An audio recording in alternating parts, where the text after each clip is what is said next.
So, excited na ba kayo sa susunod nating kwento? Yay! So, ang susunod nating kwento ay pinamagatang Tanya, ang uwak na gustong pumuti. So, alam niyo ba kung ano yung uwak? Anong kulay ng uwak? Itim. Oo, itim. Dito sa story natin, si Tanya gusto niyang pumuti. Kaya, excited na ba kayo? Alright. Ito ay sinulat ni Herman V. Herbacio at ginuhit ni Gino G. Borja. Ito ay nilathala ng Lampara Publishing Incorporated. So, hope ma-enjoy kayo.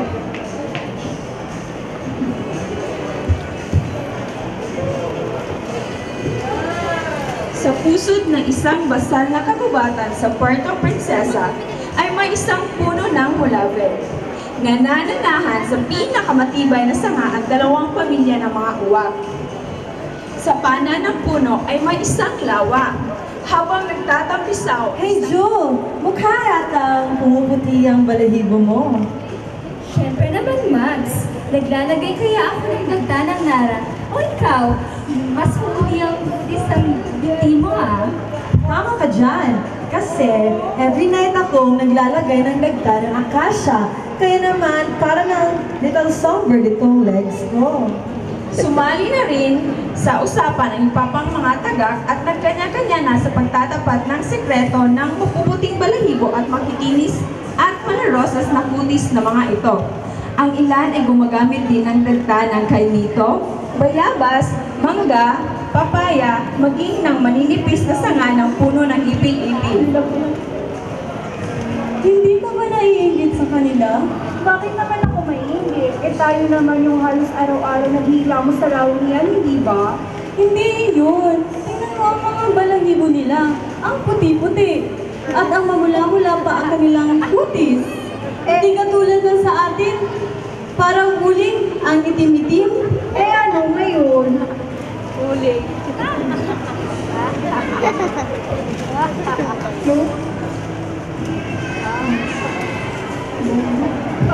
Oh, ano na?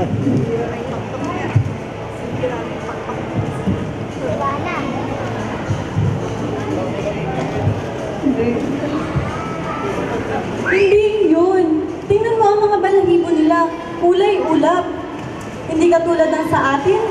Pag bagong hilamos, parang ang dumi-dumi pa din.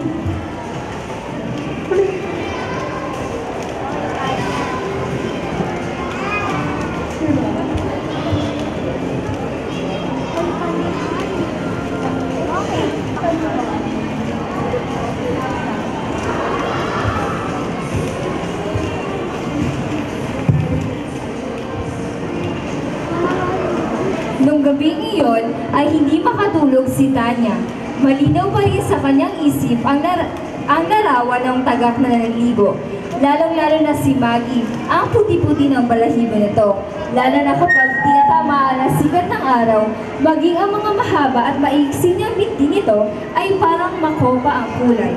Sigurado bukas, sa piyesta ay si Maggie ang itatanghal na Little Princess Songbird ng Puerto Princesa.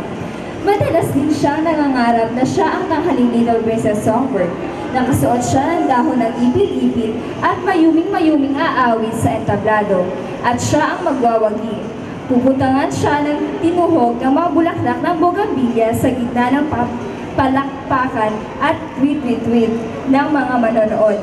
At ipagmamalaki siya ng tatay Ik-Ik at nanay na ak niya dahil maiuwi niya ang gantimpalang isang latang uod at isang latang bulate. Magkakatulog siya ng nakangiti.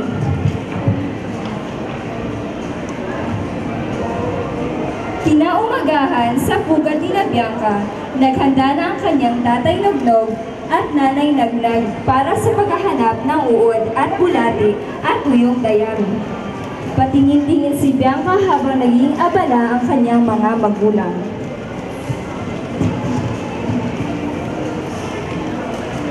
Oh, bakit nakatinig ang bunso ko sa maganda niyang nanay? Wala po inay, naisip ko lang po kung naging maputi po yung balahibo niyo. Ano po kaya ang itsura niyo? Oh, naisip mo naman ba yan? Kamukha ba ni Patty o Tweety Kalapati ang nanay mo? Hindi po, Tay. Siguro po mukhang manok. Ano ba yan, anak? Inaakala mo bang maputi yung balahibo ko? Bakit? Alam mo, Bianca, ang mabuti pa, tanggapin mo ang kulay natin. Oo, maitim. Kaya malamig ito sa mata. At kung hindi dahil sa ating balahibo, ay tsak matagal na tayong inihaw at pinatay ni Andokito. Si Tanya po kasi, Nay. Kasi nung nakita niyo pong naliligo sa lawa sila Maggie, hangang-hanga po siya sa kulay nito. Si Andokito ay batang taga-baliwag na mahilig manirador ng mga hayop at ibon sa kagubatan. Oo nga naman, anak. Kailangan nating tagapin ang kulay na ito. Ito ang bigay sa atin ng likha. Kaya dapat nating ipagpasalamat ito. Tingnan mo ang mama mo, Black Beauty, parang si Nora Honor.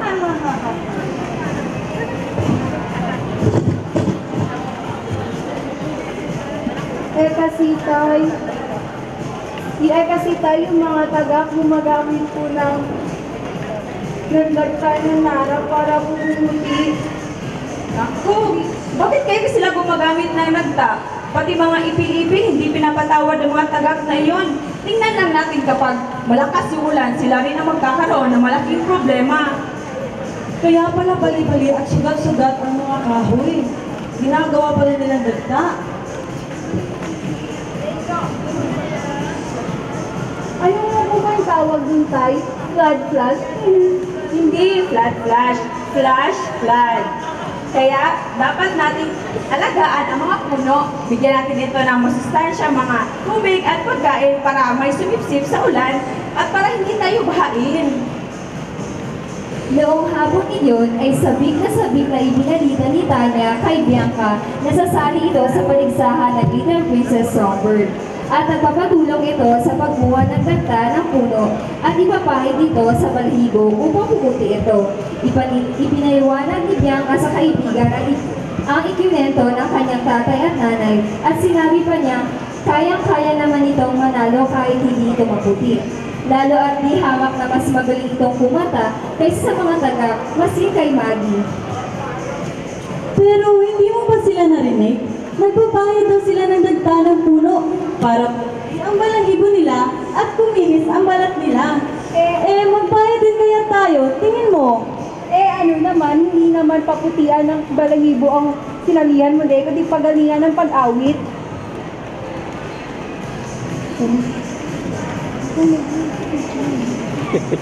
Ano ang ba ang dapat ipahid ko?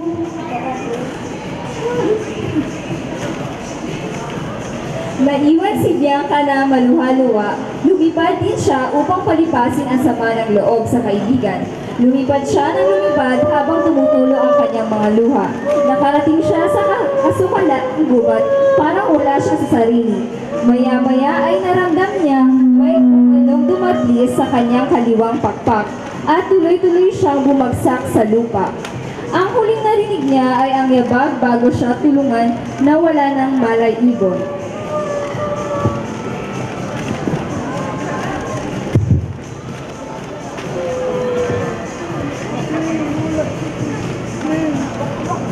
Samantala, tuka-tuka ni Tanya ang isang baon ng niyog na pinaglalagyan niya ng dagta ng papaya. Pauwi na siya sa kanilang pugad para gumayak nang may marinig siyang siyap ng uwak.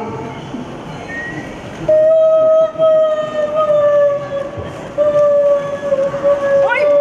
Hindi ka! Naku po, siyap ni Bianca yun.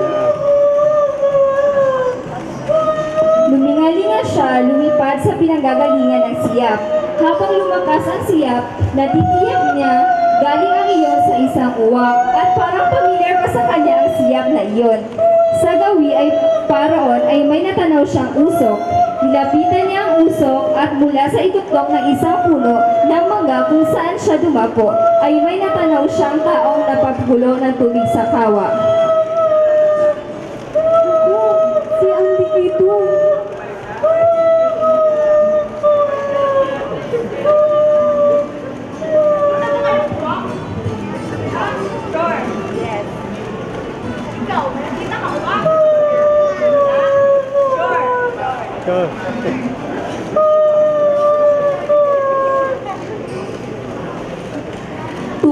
na si Andokito sa puno ng mangga at itinutok ang hawak nitong tirador.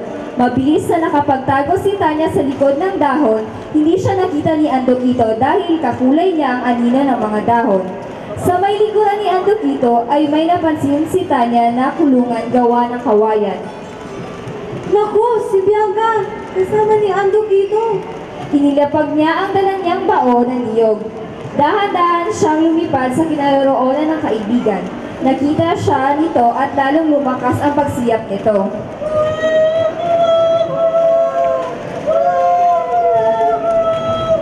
Ang ingay mo! Iihawin na kita! Huwag kang maingay. Tatakas kita dito. Kakalagin ko ang tali at ang gulungan mo.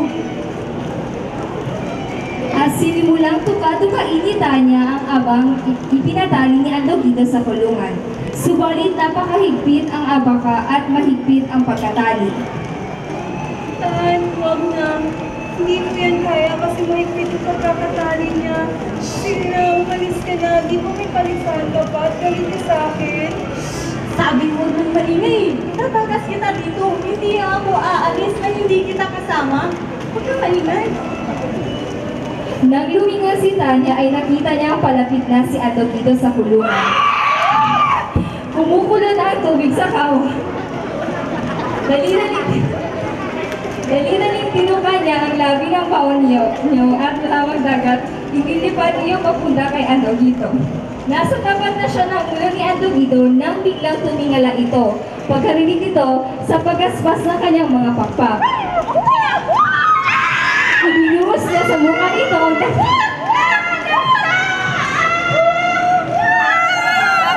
hilam na hilam ang mga mata nito ni Andokito. Sa pag-atras-atras nito ay nataliso ito sa paratong na at una ang puwit ng pabagsak nito sa kumukulong tubig sa kawa. Inihit ng tawa sina Tanya at Bianca sa kanilang nasaksihan. Pinagtulungan na nila kwatirin ang tali ng kulungan.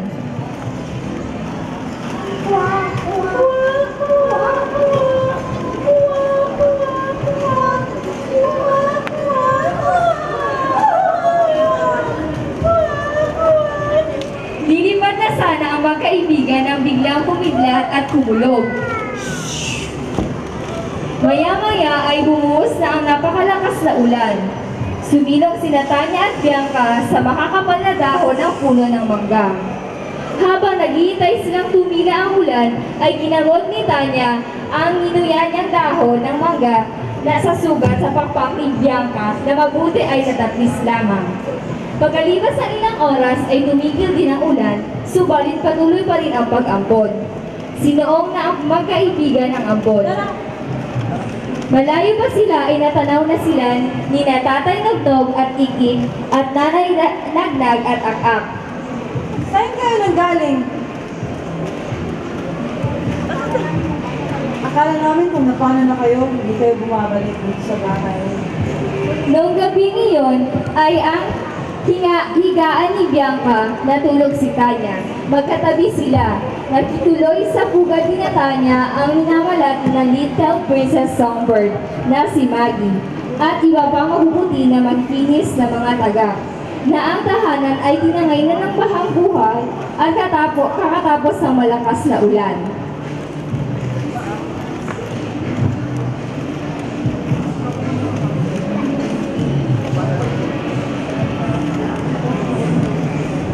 At dyan po nagtatapos ang aming kwento, pinagmagata na si Tanya ang uwak na gustong pumuti.